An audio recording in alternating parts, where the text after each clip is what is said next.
ছোট্ট একটি টয়লেটের খুপড়ি দিয়ে ভেসে আসছে মানুষের গোঙানির শব্দ। তিনি এখানে আটকা পড়েননি, বরং ভাগ্যের নির্মমতায় এখানে বন্দী হয়ে আছেন প্রায় ৯ মাস ধরে। বলছি মানসিক ভারসাম্যহীন সুজিত দাসের কথা। ২৯ এপ্রিল দুপুরে তাকে এই বন্দিদশা থেকে মুক্ত করে পুলিশ। পরে ঘটনাটি সামাজিক যোগাযোগ মাধ্যমে ভাইরাল হয়। সামাজিক ও পারিবারিক নিরাপত্তার নামে এমন নির্মমতা নাড়া দিয়েছে সবার মনে। সুজিত ব্রাহ্মণবাড়িয়ার নাসিরনগর উপজেলার কাশীপাড়া এলাকার হরেন্দ্র দাস ও আরতি দাসের দ্বিতীয় ছেলে। ছোটবেলা থেকেই মানসিক ভারসাম্যহীন। গেল ৮ বছর আগে তাকে বিয়েও করানো হয়, তবে বিয়ের ৬ মাস পর ছেড়ে যায় স্ত্রী। এরপর থেকে সে আরও দিশেহারা হয়ে পড়ে। এমনকি সুজিতের আঘাতে প্রাণ হারায় তার আপন চাচাও। তার অস্বাভাবিক আচরণে অনিরাপদ হয়ে পড়ে এলাকার মানুষ। সহ্য করতে পারি না, এর মারধর করে মানুষের দেখা মারে, মারে ঘরের মানুষের মারে, সবাই মারধর করে দিকে ওইভাবে আমরা করছি। তা ছোটো না, রুমটা বড়, অনেক বড়, লম্বা। এক সাইডে বাথরুম আছে আর সবটা খোলা। ছোটোর থেকেও একটু মাথার মধ্যে ডিস্টার্ব আছিল, এর থেকেও যা মানে বাড়তি। এরপরে সে কাকারে মার্ডার করছে।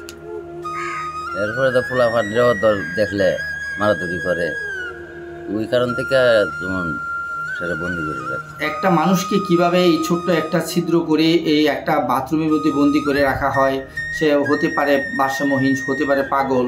তাকে তো আমরা সমাজ যদি আমরা তাদেরকে সহানুভূতির সাথে না দেখি, তার পরিবার যদি তাদেরকে এই সহানুভূতির সাথে না দেখে, তাহলে এই মানুষগুলো পৃথিবী থেকে বাঁচবে কিভাবে? পরিবারের দাবি, এমন অবস্থায় সামাজিক ও পারিবারিক নিরাপত্তার স্বার্থে প্রায় ৯ মাস আগে ঘরের পেছনের একটি টয়লেটে তাকে তালাবদ্ধ করে রাখা হয়। ছোট্ট ওই টয়লেটেই চলত খাওয়া দাওয়া থেকে শুরু করে দৈনন্দিন কাজ। সুজিতের চিকিৎসায় পরিবার দীর্ঘদিন প্রচেষ্টা চালিয়েছে, কিন্তু সে ওষুধ গ্রহণের ব্যাপারে কোনোভাবেই আগ্রহী নয়। অনেক সময় হয়ে উঠত আক্রমণাত্মক।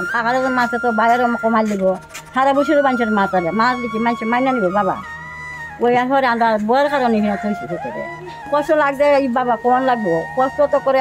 তোমরা তো মা আছে, মাতে ছেড়ে দেয়, কত কষ্ট তো নিজে বুঝো। তো কষ্ট করতে হন মানুষের অত্যাচার করবো করে বাবা এইভাবে রাখছি। আমরা হন বাবা এখন সরকারে আমাদের যখন নিচে গা মানে আমরা মায়া করে আমার হতে চিকিৎসা করেন, তো আমার হতো তো শান্তি হাইলাম, আমরা তো শান্তি হাইলাম। পুলিশ জানায়, স্থানীয় একজন টয়লেটের নিচের ফাঁকা অংশ দিয়ে সুজিতকে দেখতে পায়। পরে তিনি আইনশৃঙ্খলা বাহিনীকে খবর দিলে পুলিশ এসে সুজিতকে উদ্ধার করে চিকিৎসার জন্য ব্রাহ্মণবাড়িয়ায় একটি পুনর্বাসন কেন্দ্রে পাঠায়। ফেসবুক আইডিতে দেখতে পাই বিষয়টা, দেখার পর বিষয়টা মর্মান্তিক হওয়ার পর অফিসার ইনচার্জ মহোদয়কে অবহিত করি। অফিসার ইনচার্জের অবহিত মোতাবেক আমি আমার সঙ্গে অফিসার ফোর্স নিয়ে ঘটনাস্থলে গিয়ে বাস্তবতা দেখতে পাই। দেখতে পাওয়ার পর পরিবারের কাছ থেকে আমরা চাবি নিয়ে তাকে সুজিত নামে সে মানসিক ভারসাম্যহীন ব্যক্তি তাকে উদ্ধার করি। ওই গরমে বন্দি অবস্থা থেকে উদ্ধার করার পর কর্তৃপক্ষ আমাদের অফিসার ইনচার্জ মহোদয়কে অবহিত করিয়া তাকে চিকিৎসা এবং মানসিক ভারসাম্যহীন যে সুস্থতার জন্য নাসিরনগর থেকে আমরা ব্রাহ্মণবাড়িয়া সদরে তাকে প্রেরণ করি।